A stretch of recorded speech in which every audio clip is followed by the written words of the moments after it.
Today,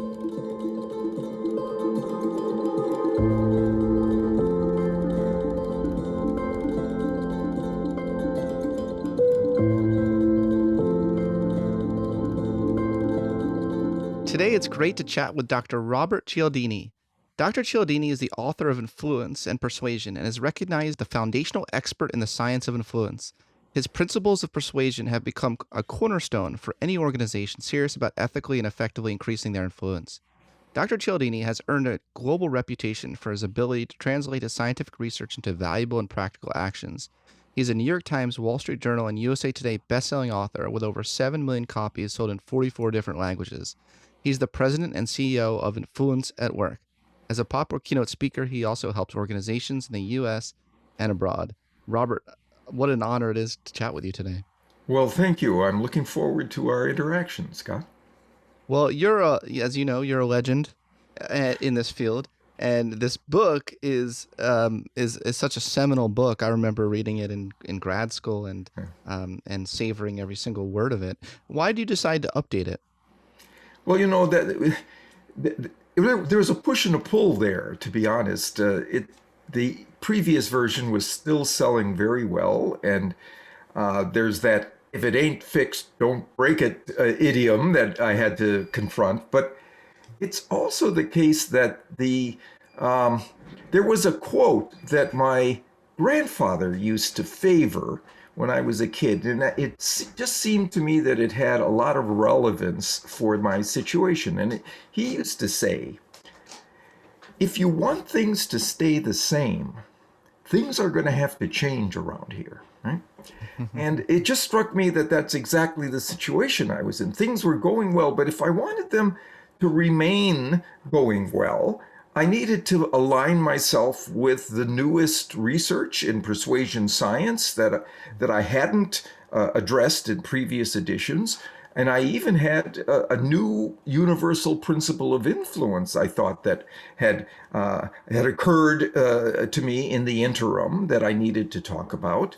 And besides that, there were a lot of readers who had written back to me about the content of the book Influence, which has universal principles of influence that define each of the chapters. And they said, your descriptions of those concepts, of those principles, we get it, and we see where they come from and how they work and why they work the way they do. But could you give us specific wordings that we could use to harness those principles, harness the power of them, unleash those principles in the situations that we're dealing with? So this new edition has a lot more of the specifics of how we trigger the power of those influences by what we say or do in a particular situation. Oh, great! That's great. So we'll get to that, but first, I wanted to just go over the original 6. Do you mind telling me what the principles of the 6 universal principles are of influence, and then we'll talk about the 7th one you added? Not at all. I think that's altogether appropriate. The first one is the principle of reciprocation that says that, by the way, in every human society, we are obligated to give back to others who have first given to us. Right?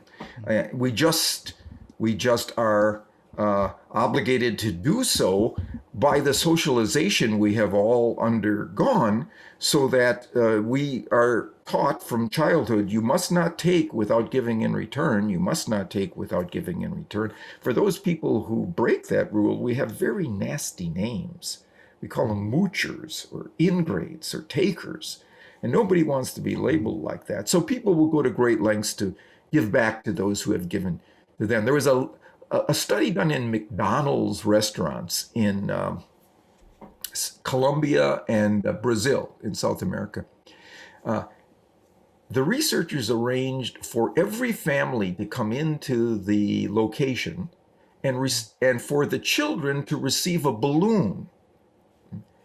Half of the families got the children got that balloon as the kids were leaving as a thank you to the family. The other half got the balloon as they came in. and those families bought 20% more food. Not only that, within that 20% more food, coffee orders went up by 25%. So it wasn't just the gift to the children. The parents felt that anything you give to my child, you give to me. We'll get to that in that section called unity, where we feel that about that those people inside our groups are essentially share our identity. You give to them and you've given to us. But I think it's instructive that the key was who went first. The rule for reciprocity doesn't say you use the typical economic exchange model where you say to people, look, if you'll buy my product, you'll use my service, I promise you will get the best possible outcome of your experience. That means the other person has to go first. But reciprocity says you go first, you give first, and then people want to give back to you. Second principle I love is that. Changing the script there, Bob. Yes, like and it's not just that McDonald's fails to do it properly in this particular study. How many times have you been in a restaurant where, as you leave, on the desk, the registration desk, there's a bowl of mints for you to take as you leave? There's a study that shows that if instead of doing it that way, if the waiter puts a mint on the tray for each of the diners, his tip goes up 3.3%. If he puts 2 mints on the tray for each of the diners, his or her tip goes up 14%. Wow. So all in keeping with the rule for reciprocity. You just have to do it right. I say to people, when you go into a room and you want to be influential, the first question you should ask yourself is not, who can help me here? Right? It is, whom can I help here? That arranges for those people to want to help you when you need it. It's just a good system that, in fact, most societies are based on. Right? Nice. So that's reciprocation. Okay, that's number one. Yeah, number two is liking. Nobody in your audience would be surprised to know that we prefer to say yes to those we like. What's interesting, though, is that there are two small things that are available for us to do to greatly enhance the rapport that people feel with us. One is to point to genuine similarities that exist between us, because people like those who are like them. The other is to point to genuine, commendable aspects. In other words, to compliment people in some sort of warranted way for what they've done or who they are. And that, I have to admit to something, my greatest weakness. I can't tell you how many times, maybe you've had this experience. I've been in a research meeting with my graduate students, and I hear myself say, gee, what Scott just said there was brilliant. And I say it to myself. And I miss all of the goodwill that would come from moving it from my mind to my tongue. So I scrupulously avoid that mistake now. And the results have been really outstanding. I mean, just the goodwill and the exchange, the welcomingness of having people give those kinds of comments is established, and we all like each other better. Great point, Bob. I got it out of my tongue, as opposed to keeping it in my head. No, great point. Excellent. I love what you're saying. Yeah. The next principle is what we call social proof.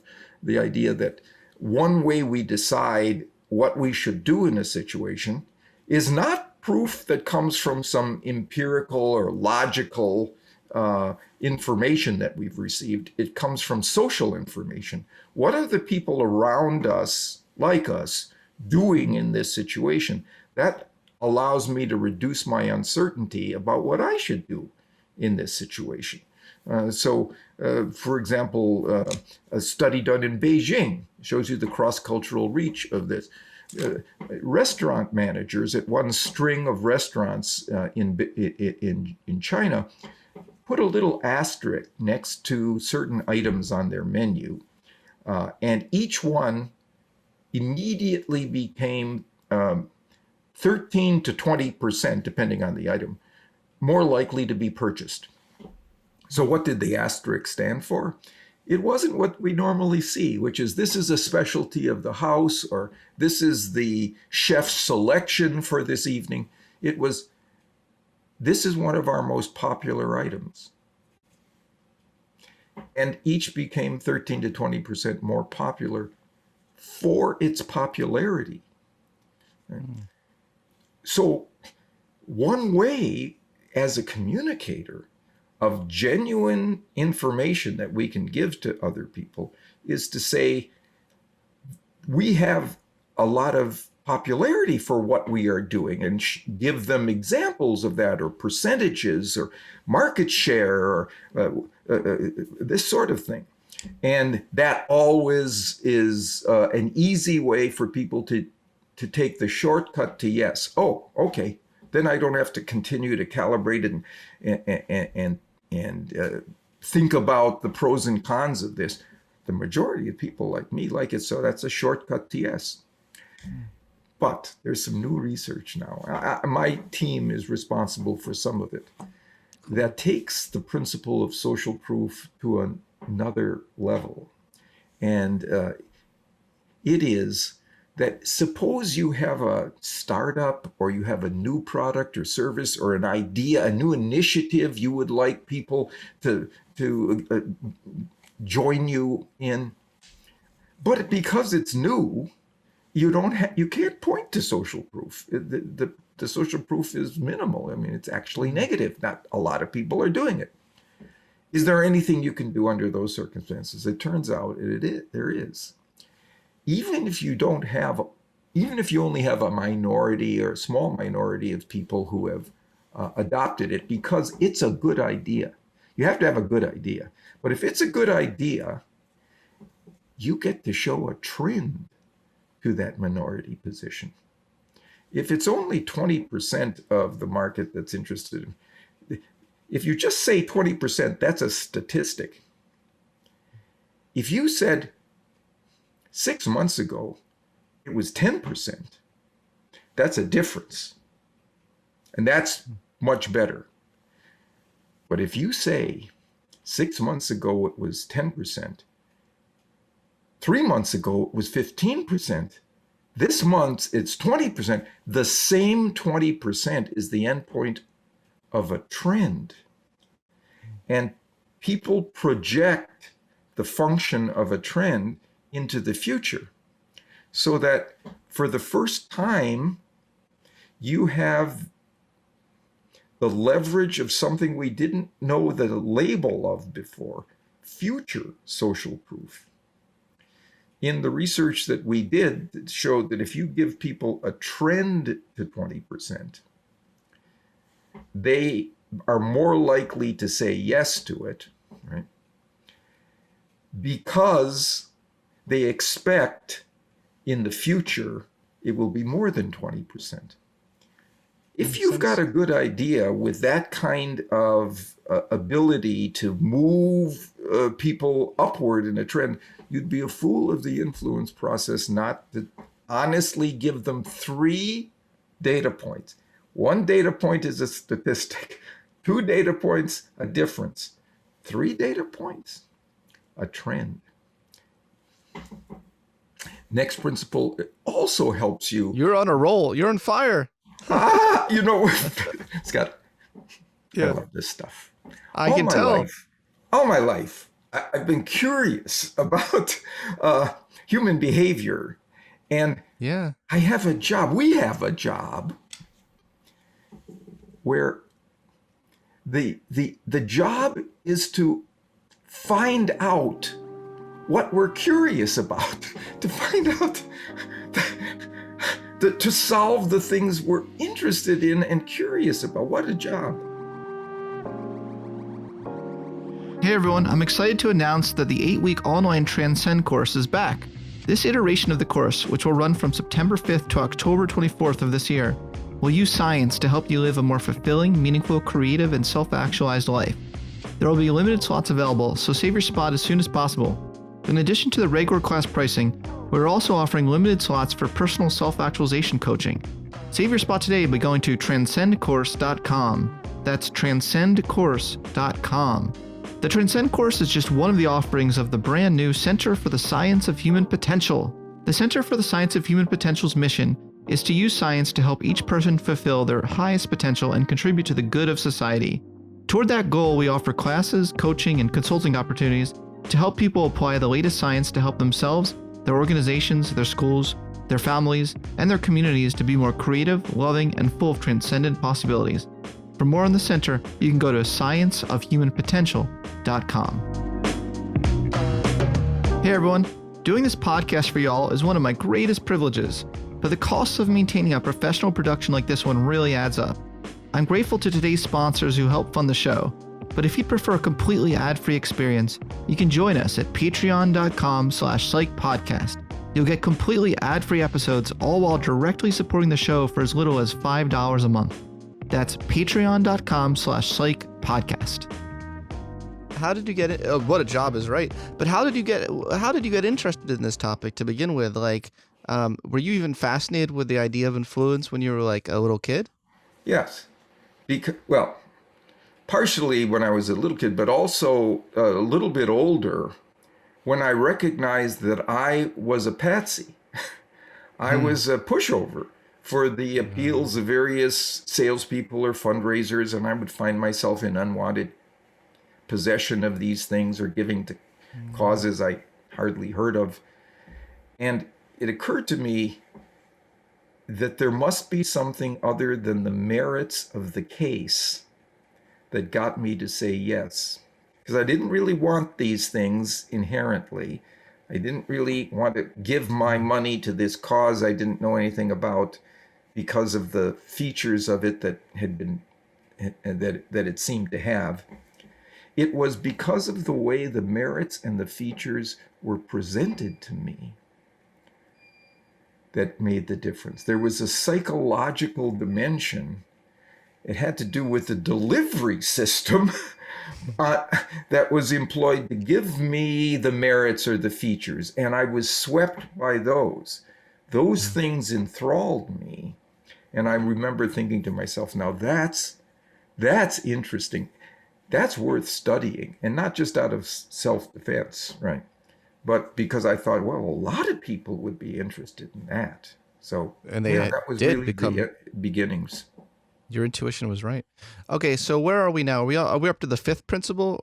Well, we're up to the fourth principle, which is authority, that says another way people reduce their uncertainty is to make themselves available to information from authorities. And if a communicator provides that information, they significantly increase the likelihood that people will say yes to them. Some people ask me, well, how do I amplify the principle of authority? If I've got an authority voice who is aligned with what I am suggesting, is there a way to? Well, there are two things. First, you make that authority testimonial first. Make it first, so that aura of expertise and authority applies to everything you say after that. Don't bury it in the body of your materials. The second thing is you enhance authority by multiplying it. It's clear research. If you have multiple experts taking a position, it's significantly more persuasive than a single expert. So your job is to marshal that information so that where it exists, honestly, if it truly exists, you get to use that multiplier. Next principle is commitment and consistency. People want to say yes to those things that are consistent with commitments they've already made. And Yeah. commitments in the form of what I've already said or done on a topic. And so there's a there's a lot of research on this, but let me give you an example that has worked very well for an acquaintance of mine who says that he was having trouble getting jobs. He would get into these job interviews and they wouldn't go especially well. But then he hit upon something that has gotten him 3 better jobs in a row, right? That he says at the start of an interview where he's in a room with an evaluator, sometimes a team of evaluators, and he always would say what we're trained to say: "Thank you for inviting me here. I very much want to answer all of your questions." And then he says, "But before we begin, I wonder if you could answer a question for me. Why did you invite me here today? What was it about my resume, about my background and experience, that made you think I was a good candidate for the job?" And he said, "You will hear these people committing themselves to your strengths and your candidacy out loud, actively, voluntarily, right?" And he said, you now experience that not only have you heard the things that they consider the strongest elements that of your case, then you can embellish on those and zero in on those, but they've made a commitment to you. And he says 3 better jobs in a row. Okay, so that commitment and consistency. It's amazing, like how small things can have such big effects. Just I'm amazed at all these things you're saying. They're just like, like social psychology, minor tweaks can cause huge changes. It's amazing. Scott, that is a bullseye observation. How could this Well, be? thank you. Thank you. Because we have, yes, I mean, I heard it in my head. And out it, And you got it out. Thank you. yeah. We have this idea, this law of proportionality, where we think that in order to get big changes, we need to have big inputs. We need to make, to have big outcomes, we need to have big changes, big steps that we take to produce those. Not if there are big motivational systems that we can simply trigger with a small word or deed of some sort. Imagine you're in a stadium and it's for a night event, a game or a concert or something like this, and you're in charge of lighting this stadium before the event. You don't go around to each one of these. You flick one switch, and that minor amount of effort engages a powerful system that's already installed there in the stadium. That's how it is with these principles. Things like authority or social proof or liking. Those are big power sources inside of people. And all we have to do is activate them. We flip the switch that harnesses the power that's already been installed there. So I think that's why it works. It's not that these strategies require a lot of muscle. They just require the knowledge of what already exists muscularly inside people's motive systems. Yeah. Have any of these findings not replicated over the years? Because I know there was this big social psychology replication crisis, and I was wondering how the influence research has kind of stood with that. Yeah. So this is really a timely issue for us. Fortunately, in the book Influence, I don't talk about any single study that may or may not replicate because of some issues. We don't even have to go with statistical power and all the kinds of things that may lead observers astray. I talk about concepts, wherein each concept of commitment and consistency or liking or authority, there are multiple studies that you couldn't claim were errors in some way. There are just too many of them, and they all cohere in some sort of way that makes it more convincing, more compelling that, yeah, this is something that works. And here's the other side of it that I think gives me some confidence that these principles are major drivers of change. In order to uncover these principles, I got outside of my laboratory at the very beginning of my investigation and engaged in something called participant observation research, where I became something of a spy of sorts and, and infiltrated the training programs of various professions dedicated to getting others to say yes to them: sales, marketing, advertising, recruiting, these kinds of things, fundraising. It was easy. They would put ads asking for recruits to be in there, and I would enter undercover, disguised identity, That's funny. and what I looked for was the commonalities. Which were the things that they said worked for them across all of those different settings, those different arenas where people were getting others to say yes to them and whose livelihoods depended on it. So they had to have beta tested these things in over trial and error. And there were just 6 of them. There were hundreds of individual tactics, practices, but I thought I could categorize the great majority of them in terms of these 6 categories, these 6 principles. So that helps me feel that the studies we're talking about, they reflect something of the results of a much larger experiment than we could ever conduct Sure.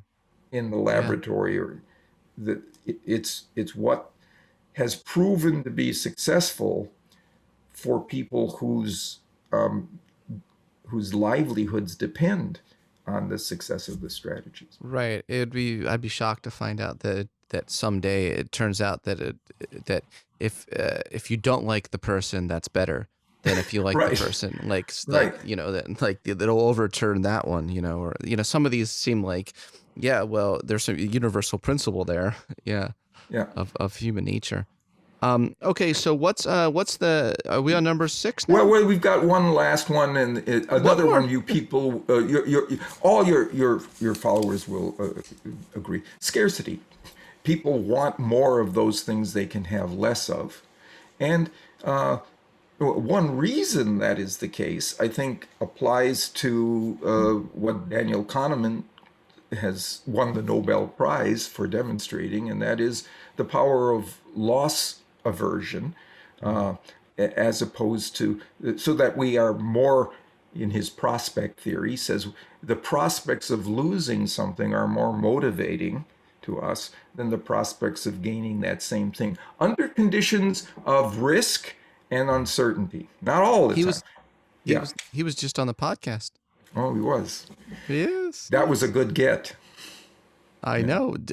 I got him and you. I can retire now.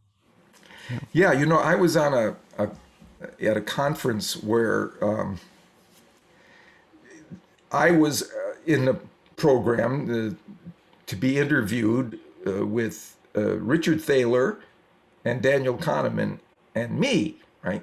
And I said to the interviewer, I feel like I'm in a Nobel laureate sandwich, and I'm the lettuce. That's hilarious. So, I mean, those are big hitters. Those are big hitters. Anyway, yeah. You're a pretty So, big hitter too. yeah.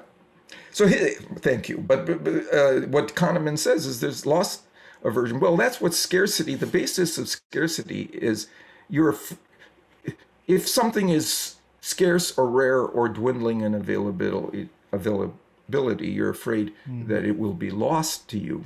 And so that's the reason people want those things that have those characteristics. And there was a study done of 6,700 e-commerce websites, and they looked at A/B tests within them to see which were the factors that, if they included it or withdrew it, made the biggest difference in conversion from uh, prospect to customer. It was scarcity.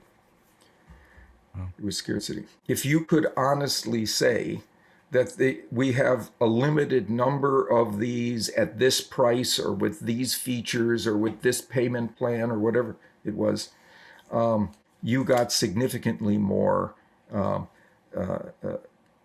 conversions than any other feature. They looked at 29 of them. By the way, the next 5 were the other principles of influence.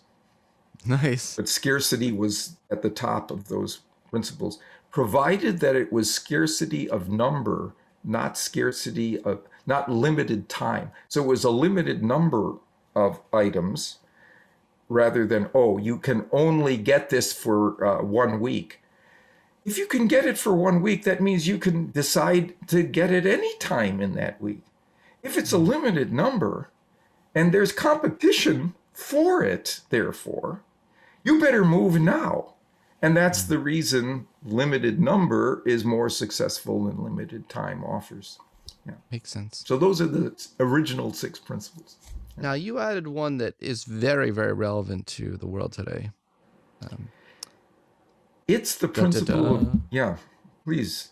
I'm doing a drum roll. I'm doing a drum roll. Da, da, da, da, da. And the 7th one is Unity.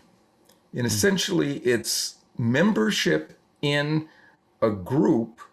that you use to define your identity in some important, meaningful way. Um, and if a communicator can arrange for me to believe that this individual is one of us inside that group, inside that category that I use to define myself, then I'm significantly more likely to say yes to that person because I the research shows you trust those people inside your we groups more, you believe them more, you're more persuaded by them, you're more willing to cooperate with them, and you're more willing to comply with their requests. Right? So there was a lovely study done on a college campus where researchers took a young woman who, college aged, had her stand in a heavily trafficked area on campus and with a canister asking for donations to a legitimate charity. She was getting some contributions. But if she added one more sentence, she more than doubled contributions. And the sentence was, I'm a student here too. In other words, I'm one of you. Yeah, I love And this. all the barriers to change came down. And she didn't say, I'm a student like you. We're not talking about similarity in a broad kind of sense, or certainly not similarity of tastes or uh, style preferences or these kinds of inclinations. We're talking about commonality of membership in an existing meaningful group. What commentators are calling our tribes these days, and tribalism. You know, Yeah, I mean, it's so obviously tied to tribalism, and um, there's a certain mentality going around of like, well, you can't possibly understand what I've been through because it's my own That's personal right. experience. That's right. So how can we You're not like um, me. You're not of transcend that? me. Yeah, yeah, And people have asked me, well, how do we get to those people, let's say, who are resisting getting a vaccine for COVID? yeah. And and it turns out there's a technique within persuasion science that allows us to get into their we group. And it's not just to have somebody who is similar to them in background or region, uh, but who can honestly say, I used to believe that too, right? And then I saw something happen, or something happened to me. There was a new piece of information that entered the system, and I changed, right? And the title of this is called The Convert Communicator, the Hmm. person who has been converted from who you were in this very relevant way to something else based on a new piece of information. It makes it very difficult to dismiss that person. Oh, that's not me. That's not us. No, it was you. But there's something new that maybe you want to hear about, and you're more open to hearing about it under those circumstances. Yeah. Oh, let's just double click on this topic because it's so important. Which types of recognized commonalities between different ethnic or racial groups lead to lasting reductions of prejudice, and which only lead to very temporary reductions? Yeah. The temporary ones are the ones that get swept away easily by the passage of time or new situations that evolve. Um, where, but those that are the more durable are those that are aligned with evolutionary forces, right? And there are two of them that are powerful, right? One is commonality of family, right? And research indicating that we treat as family those individuals that we invite into the home and don't treat as guests, even those from out groups, right? Because there's good evidence that uh, children who view their parents treating outgroup members in the home as if they are family then feel a family like bond to those individuals. So, one thing we can do as parents, if now this is a longer stage approach, but if we want our children to view the species as the group, the meaningful social identity, if we want them to see humanity as the group, right, we should systematically invite into the home people from a variety of groups that are not our own, right? And and here's the key that my mother would criticize me for if I Can I guess it? Can I guess what yes, it is? please. Don't treat them as though they're guests. That's exactly right. Yay! Ask them to help set the table. Ask them to help clean up, just like Mm, you would a family member. And now your kids are seeing you treat them just like family, not like mm, somebody separate from us, mm. not from somebody that we do something different for, right?